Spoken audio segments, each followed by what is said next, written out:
அழுதார் அழுதார் அழுதார். அழுதால் உன்னை பெறலாமே என்று மாணிக்க வாசகர் அழுதார். மாணிக்க வாசகர் அழ அழ திருவாசகம் அரும்பியது. அனுபவம் தான் ஒரு மனிதனை ஞானி ஆக்குகிறது, அஞ்ஞானத்தில் இருந்து ஞானத்தை நோக்கி செலுத்துகிறது. எனவே வாழ்வில் நிகழ்ந்த பல தோல்விகள், துக்கங்கள், துயரங்கள், எதிர்பாராத சம்பவங்கள் இவையெல்லாம் கவியரசு கண்ணதாசனை மகாகவியாக மாற்றிக்கொண்டே வந்தது. அவங்க பிகின் பண்ற போது மரணத்திலேருந்து பிகின் பண்ணாங்க. அதனால அந்த இடத்துல தொட வேண்டியிருக்கு. ஆடிய ஆட்டம் என்ன, தேடிய செல்வம் என்ன. ஒரு காலத்துல வாழ்க்கை அவ்வளவு பெருசா. நமக்கே பாருங்க, பணம் பதவி செல்வாக்கெல்லாம் மேல வர வர காலுக்கு கீழே பூமி இருக்கான்னு தெரிய மாட்டேங்குது.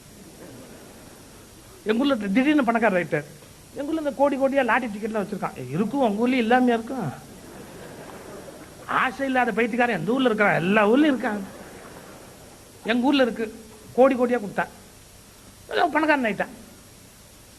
அவன் செக்ரட்டரியை கேட்கறான், செக்ரட்டரி பூமி காலங்கள் இருக்காப்பா. இவர் பார்க்க மாட்டாரா, பூமி காலங்கள் இருக்கான்னு பார்க்க மாட்டாரான்.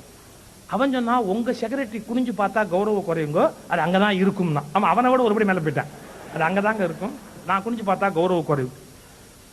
ஆடிய ஆட்டம் என்ன, தேடிய செல்வம் என்ன, என்னென்ன கூத்து எல்லாம் எல்லாம் எவ்வளவு நாளைக்கு ஒரு எல்லையோட சேரு. பட்டணத்தார் பாட்டு தான். ஆனா அந்த பாட்டை கண்ணதாசன் சில பேர் கொச்சையா சொல்றோம், காப்பி அடி கொஞ்சம் வேற மாதிரி சொல்றாங்க, உள்வாங்கி சொன்னார். அவர் பட்டணத்தார் ஒரு காலத்துல படிச்சிருக்கிறாருங்க. அப்புறம் வாழ்க்கையில் பல மரணங்களை சந்திச்சிருக்கிறாரு, பல தோல்விகளை சந்திச்சிருக்கிறார்.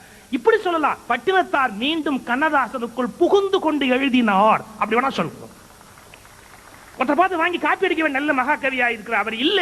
மீண்டும் பட்டினத்தார் எப்போதோ ஒரு காலத்தில் செட்டிநாட்டில் பிறந்த பட்டினத்தார் எழுதி முடித்த பிறகு மீண்டும் ஒரு செட்டிநாட்டில் பட்டினத்தார் மூலமாக எழுத வேண்டும் என்று கவியரசு கண்ணதாசன் என்ற செட்டியார் மூலம் எழுதி கொடுத்தான்னு சொல்லுங்க.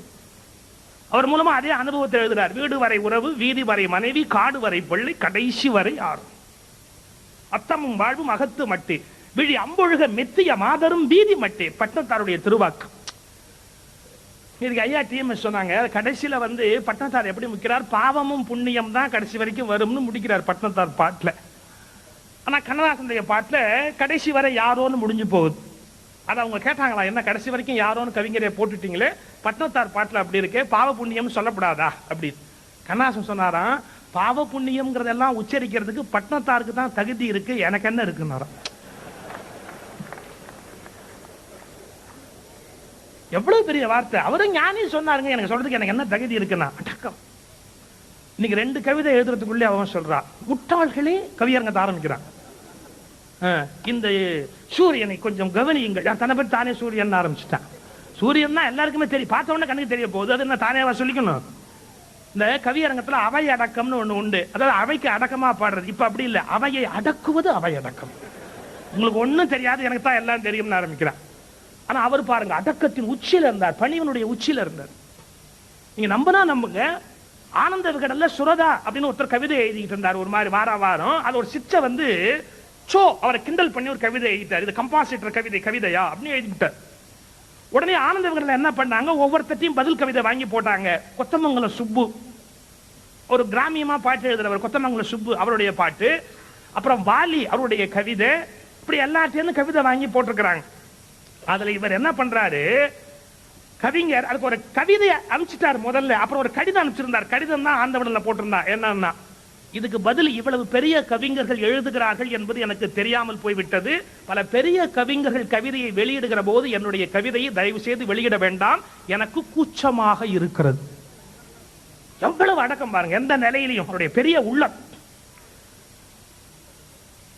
எப்போ பிலாசபி ஸ்டார்ட் ஆகுதுன்னு சொன்னேன், வாழ்க்கையில் நம்ம எதிர்பார்த்ததுக்கு மாறா ஒன்று நடக்கிற போது தான் பிலாசபி ஸ்டார்ட் ஆகுது. மரணம் என்பதே நம்ம எதிர்பாராத போது நடக்கிறது தான்.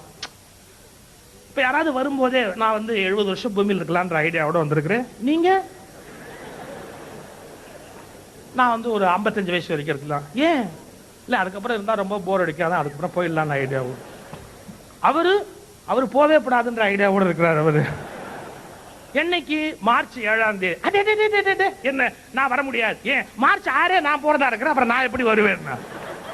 இது மாதிரி எங்கேயா டிஸ்கஷன் எல்லாம் நடக்குதா என்ன? பிறக்கிற டேட்டு போற டேட்லாம் யாரா போட்டுட்டு போக முடியுமா?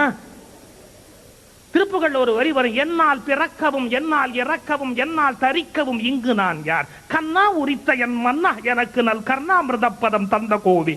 திருப்புகழ் அருணகிரியார் சொல்றார், என்னால் பிறக்கவும் என்னால் இறக்கவும் என்னால் தரிக்கவும் இங்கு நான் யார்? நான் யாரு? டேட் ஆஃப் பர்த் எக்ஸ்பைரி டேட்லாம் போட்டு பூமிக்கு வரதுக்கு முடியுமா?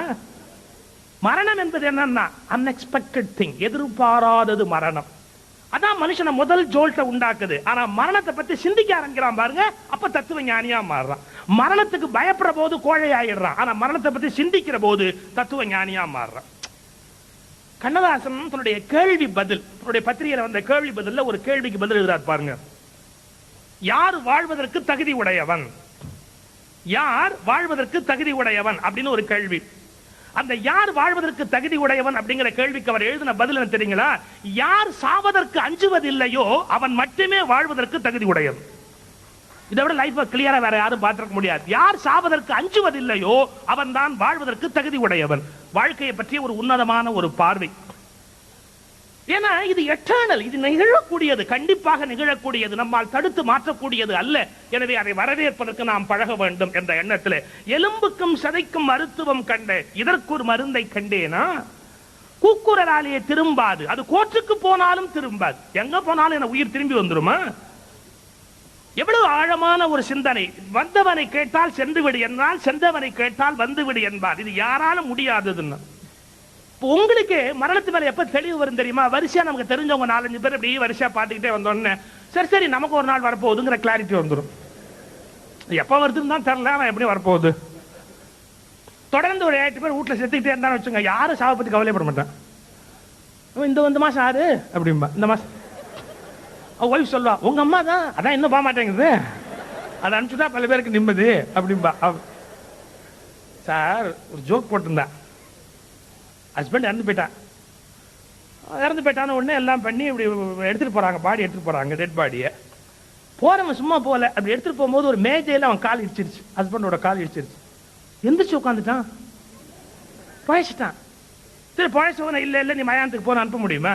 சரி பழச்சிட்டான உடனே எல்லாம் அவங்க திரும்பி போயிட்டாங்க. சரி வீட்டில் வந்து அவன் அப்புறம் வீட்டில் இருந்தான் ஒரு 1-1.5 மாசம் வரைக்கும் சரியா இருந்தா, ஒன்றும் ப்ராப்ளம் இல்லை. 1.5 மாசம் கழிச்சு மறுபடியும் செத்து போயிட்டான். எல்லாம் முடிஞ்சு எடுத்துட்டு போற போது ஒய்ஃப் சொன்னா, கொஞ்சம் பார்த்து எடுத்துட்டு போங்க, அந்த மேஜையில இதுல இடிச்சிடாம.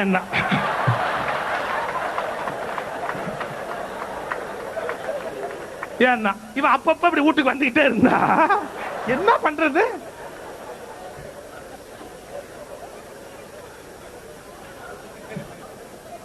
ஒரு தடவை தெரியாம விஷயம் எழுந்தா பரவாயில்ல, ரொட்டீனா இதுவே அஃபேர் ஆயிட்டா எப்படிங்க சமாளிக்கிறது? அப்புறம் ஒரு லெவல் வரைக்கும் தான் மரணத்தை பற்றிய பயம் இருக்கும், கூச்சம் இருக்கும். கொஞ்சம் ஆழமா செஞ்சுட்டா அது ரொட்டீன் அஃபேர்.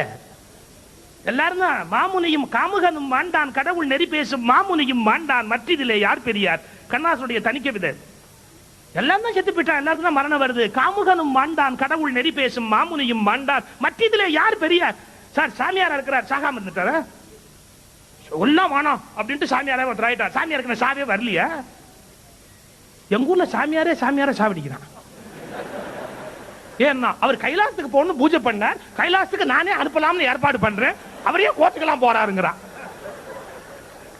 அவரே திருக்கைலாயம் போகணும் தான் நினைச்சுக்கிட்டு இருந்தாரு, அனுப்பிச்சா மட்டும் ஏன் கோச்சுக்கிறாருன்றா. இல்ல சாமியார்னா சாவு வராது, சாமியாருக்கும் சாவு வருது, மாமியாருக்கும் சாவு வருது, யாருக்கு வரல? எல்லாருக்கும் வருது. எவ்வளவு சிம்பிள் சார் லைஃப்ல. இது நிகழக்கூடிய நிகழ்வு, அது ஒரு மனிதனுக்குள் ஞானத்தை ஏற்படுத்துகிறது. கொஞ்சம் யோசிக்கணும். எல்லா மரணங்களும் உங்களுக்கு இயல்பாக தோன்றாது. நிகழக்கூடாத மரணங்கள் நிகழ்ந்து விட்டால் மீண்டும் நீங்கள் தோற்று போகிறீர்கள். கவிஞர் ஒரு வீட்டுக்கு போனாரு, ஒரு சின்ன குழந்தை, ரொம்ப வேண்டிய குடும்பம். அந்த குழந்தை தொட்டில தூங்கிட்டு இருக்கு. கவிஞர் வந்தாருன்னா எழுப்ப போறாங்க. அவனை எழுப்பாதீர்கள், அப்படியே தூங்கட்டும். குழந்தை தூங்குறப்ப எழுப்பக்கூடாதுங்க. சொற்பொழிவுல கூட யாராவது தூங்குனா எழுப்பக்கூடாதுங்க. அவங்களுக்கு எங்கெங்கோ வராத தூக்கம் எங்க வருது, நாம எதுக்கு அனாவசியமா அவங்களை எழுப்புறது? அவருக்கு வீட்டுல எவ்வளவு பிக்கலோ பிடுங்கலோ தெரியல. இங்க வந்தா சில பேர் சொல்றாங்க, உங்க பேச்சுக்கு வந்தா சார் நிம்மதியா தூக்கம் வருது சார். நம்மளால முடிஞ்ச உதவி வேற என்ன பண்ணும்? நான் கூட பஸ்ல எல்லாம் பிரயாணம் பண்ற போது யாராவது சாஞ்சு தூங்குனா வச்சுங்க, ஒண்ணு எழுப்பவே மாட்டேன். ஏன்னா ஒரு இந்தியனுக்கு ஒரு இந்தியன் வேற என்ன உதவி பண்ண போறோம்? ஆனா அதுக்காக கங்கை காவிரி எல்லாம் ஓட விடக்கூடாது. ரோடு நிறுத்திங்க.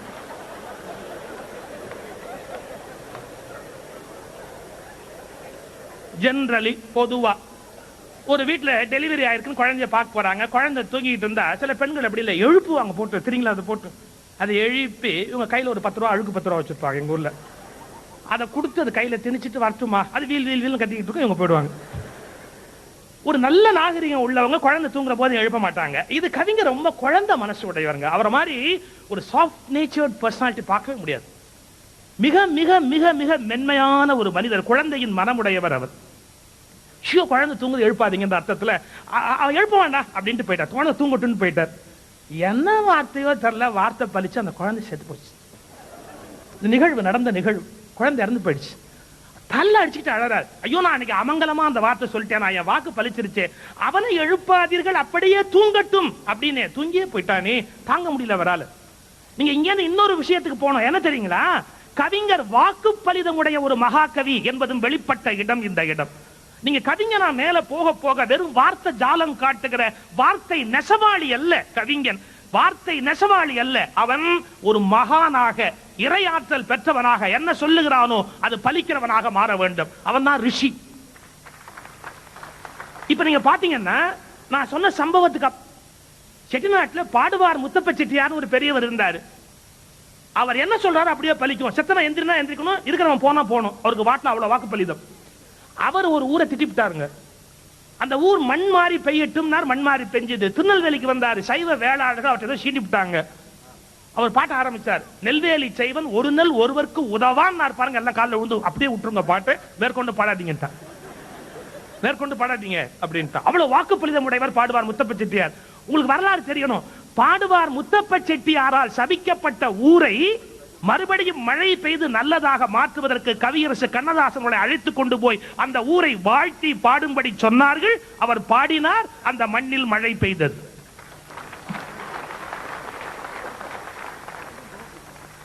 இப்ப நான் ரெண்டு எக்ஸ்ட்ரீம் சொன்ன உங்களுக்கு என்னன்னா, ஒரு மரணம் அவரை இயற்கையான சிந்தனையில் தூண்டியதுன்னு. ஆனால் எல்லா மரணங்களும் அப்படி அல்ல. அந்த இளம் பிள்ளை வாழ வேண்டிய பருவத்து சின்ன குழந்தை செத்த உடனே அதிர்ச்சி தாங்க முடியல, அது ஒரு கவிதையா வெளியில வருது. அப்போ வாழ்க்கை என்பது எப்போதுமே நீங்கள் எதிர்பார்த்த மாதிரி இருப்பதில்லை. எப்ப தத்துவம் பிறக்குதுன்னு பாருங்க. வாழ்க்கை என்பது எப்போதுமே நாம் எதிர்பார்த்த மாதிரி இருப்பதில்லை. நீங்க என்ன எதிர்பார்க்கிறீங்களோ அதுக்கு ஆப்போசிட்டா லைஃப் அமையுது. எப்படி எடுத்துக்குவீங்க? ஐயாவே சொன்னாங்க இல்ல, கல்யாணம் ரொம்ப வருஷத்துக்கு அப்புறம் சிந்திச்சிருந்தா நான் தாலி கட்டியிருப்பேனான்னு கேட்டானா. அதுக்கு தானே இப்ப மேல எல்லாம் கொட்டி யோசிக்க கூடாது. எப்படி பண்றா, ஒன்னும் யோசிக்காத கட்டுறா தாலியான்ட்டு. யோசிச்சா ஏஞ்சிக்கிஞ்சு போயிட்டா என்ன பண்றது அப்படிங்கிற பயத்துல ஒரு செட்டப் பண்ணிருக்காங்க எல்லாரும். ஒரு எமோஷனலா ஒரு இதை உண்டு பண்ணி கெட்டிப்பான என்ன நடக்குது ஏது நடக்குது நம்ம யோசிக்காதபடி எல்லாம் டக்குன்னு கன்ஃபார்ம் பண்ணிட்டான். அதுதான் போட்டோகிராஃபர் கூட சொல்லுவான், சிரிங்க கடைசியா ஒரு சிரிங்க, யார் மாப்பிள்ளை பார்த்த கடைசியா இதுக்கப்புறம் அவன் லைஃப் அவ்வளவுதான். பெண்கள்லாம் வருத்தப்படாதீங்க, உங்களுக்கும் இது பொருந்தும், உங்களுக்கு சேர்த்தான்னு சொல்றேன். ஏன்னா நம்ம எதிர்பார்த்த மாதிரி பேர் முதல்ல அமையுதா. First jolt. லவ் பண்ணாமே கல்யாணம் பண்ணிக்கிறான் பாருங்க.